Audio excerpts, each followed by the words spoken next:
What's up, Legend? Welcome back to my Unmatched Guide series. The strategy's on a break today, as this is more of a follow-up video to the last two character guides, because I felt like there were slightly more things I wanted to talk about surrounding the topic of Little Red Riding Hood versus Beowulf.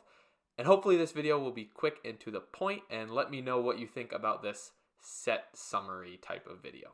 The first thing I want to do is review this set, sort of. I'd like to remind everyone that I am not a review channel, so take this with the largest grain of salt you've ever seen. But if you have played any previous set of Unmatched and you enjoyed your experience, get this set. But don't just take my word for it. Here are some snippets of my lovely comment section, and if something has the Josh Bart seal of approval on it, I'm not sure what else I can say to convince you of its greatness. But for real though, a handful of people are saying their favorite character in all of Unmatched is in this set, and that's no coincidence. The character designs are both excellent, if not the best Unmatched has to offer.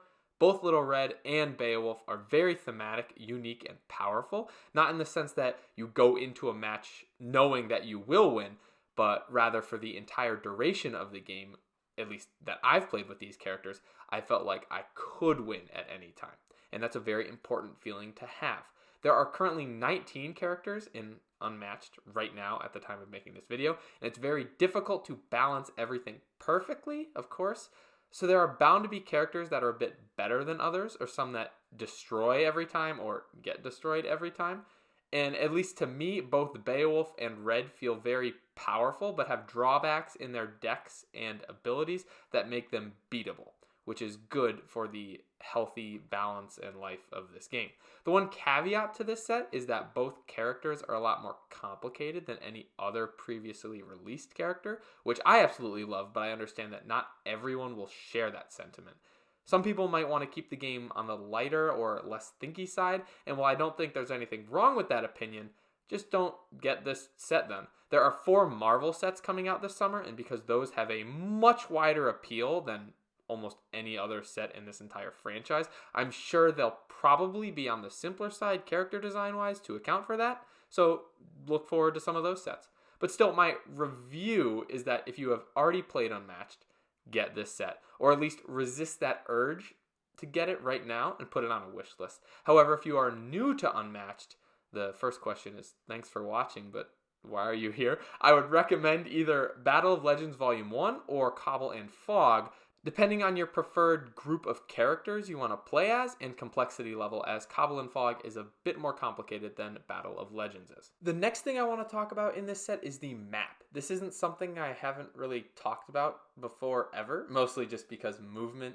around the board is pretty trivial, and for a while all the maps were basically the same. However, I've come to realize that as both the sets and maps get more advanced, there's actually quite a bit of nuance to positioning and utilizing the board to its full ability, but that's not really what I'm going to talk about right now. I'm just going to quickly highlight the Great Mead Hall Heorot. The board is double-sided, but it's the same map on both sides. One side has a minimalist, hollowed out space design so that you can see more of the art on the actual board. This isn't personally my cup of tea, as I like to be able to very easily glance at the board and see what zone I'm in without having to squint like it seems like you would have to do with the hollow space. And besides, the art on the cards is usually too distracting, or I should say visually appealing, for me to really want to study the board. But some people online wanted this design change so that they could enjoy looking at more of the maps. So if this makes people happy, good for them. Just use whatever side of the board you prefer. And another thing this map has are doors. There are 3 doors on different sides of the main building on this map. And as a part of a maneuver action, when adjacent to one, you can open or close the door. Closing is free, but opening a door costs a point of movement from that maneuver. This makes the small map have both more and less room at the same time, as doors are impassable obstacles that block both movement and attacks while separating adjacency and zones. This provides characters with a potential means of escape, as they can slam the door behind them to make it slightly harder for their opponent to pursue them, just as an example.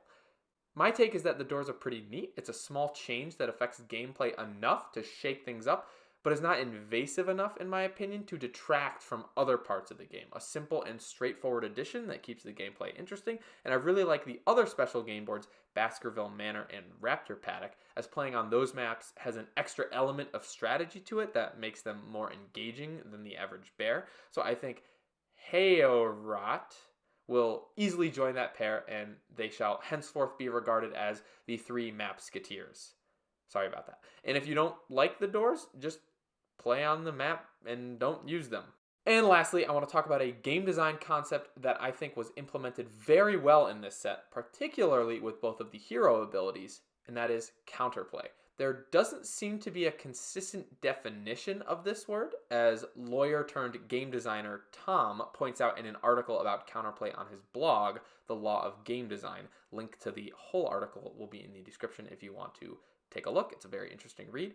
But he defined counterplay as opponents can respond to a player's actions in ways that help the opponents stay involved in the game and that are interesting for all involved. Basically, you need to be able to interact with your opponent. In the case of Unmatched, this is very clear because this is a miniatures on a map fighting game between you and your opponent.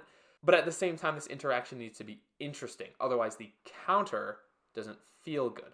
This is why some people have gripes against the card Feint, as the total cancellation of your opponent's card can be a big fun letdown for some people. And while I feel this point is valid, I actually really like Feint as a card because it creates tension and mind games when choosing what card to block or attack your opponent with. As Tom says, getting inside the opponent's head, correctly predicting his or her choices, and making the right play in response feels great. Feint acts as a defense against some of the most powerful cards in the game, but the interaction it creates between players is something I really appreciate. The lack of stress when going against a Feintless opponent like Little Red or the Invisible Man can be relieving for that individual game where you can attack freely without worrying about your precious effects being canceled. But overall, I think Unmatched is a better game because of the existence of Feint. I got a little off topic here, but my main point is that both characters in this set have counterplay built into them, and that's a very good thing. Lots of Beowulf's cards require certain amounts of rage to utilize, making his threat level roughly directly proportional to the amount of rage he has. I pointed this out in my strategy guide for him, but your opponent can save better block cards for higher amounts of rage to better mitigate damage from cards like the Ancient Heirloom or the War King, while avoiding playing high value cards at 2 or more rage to reduce the damage taken from the equal of Grendel. Or just not playing Feint against a 3 rage Beowulf because the Ancient Heirloom actually just counters Feint directly, but maybe you do play Feint there because it shuts down a 3 rage War King. So see, there's already layers to this. Playing against Beowulf never feels like a complete surprise smackdown because you always can have a rough idea of what cards he could possibly play at a given time and potentially play a card advantageous for your situation. Interesting counterplay. Little Red is similar, although has less of an obvious way of projecting her intentions. Players with knowledge of her deck, and knowledge of your opponent's deck is almost more important than the knowledge of yours in Unmatched generally, can narrow down what cards she is likely to play next due to the symbol in her basket, which really helps in certain scenarios. There's no pelt and she's playing a defense card. Well, she can't play What a Terrible Big Mouth You Have. So maybe you play a high value attack card to make use of the fact that you won't be taking any damage. There's a rose symbol in her basket. Well, she might play Big Eyes, so maybe you don't want to play the most powerful attack in your deck. The list goes on, and I could give several examples for Little Red and Beowulf in general. Now, I'm not necessarily saying heroes have to be predictable to have good design, but these two heroes do gain strength from their powers at the expense of losing unpredictability. But honestly, this is a good first step forward for Unmatched, I think. Against certain characters on any given turn, you could have one of 8 different attacks thrown at you, and the defensive card choice can feel like a crapshoot. That's why this pair, even with very powerful cards, feel good to play against, as there are hints sprinkled on top to help you not get completely schmacked out of nowhere. You have a rough idea of what they're going to play, which gives you a better idea of how to respond. I think because of this pair can absolutely curb stomp newer players who have yet to taste these sprinkles, and can have a decent fight put up against them by more experienced ones. Now, I know I'm probably in a minority of people who take this game as seriously as I do, but as the player base grows and matures for this game, I'm sure more people will share my strategic sentiments and be glad characters like these two with interesting designs exist. So in summary, if you've made it this far into the video and this set isn't on your shelf or wish list, you've got a game to order. Thank you so much for watching. There will be an update video out by this weekend, probably, so stay tuned for that. And with all that being said, like, subscribe, and yeet!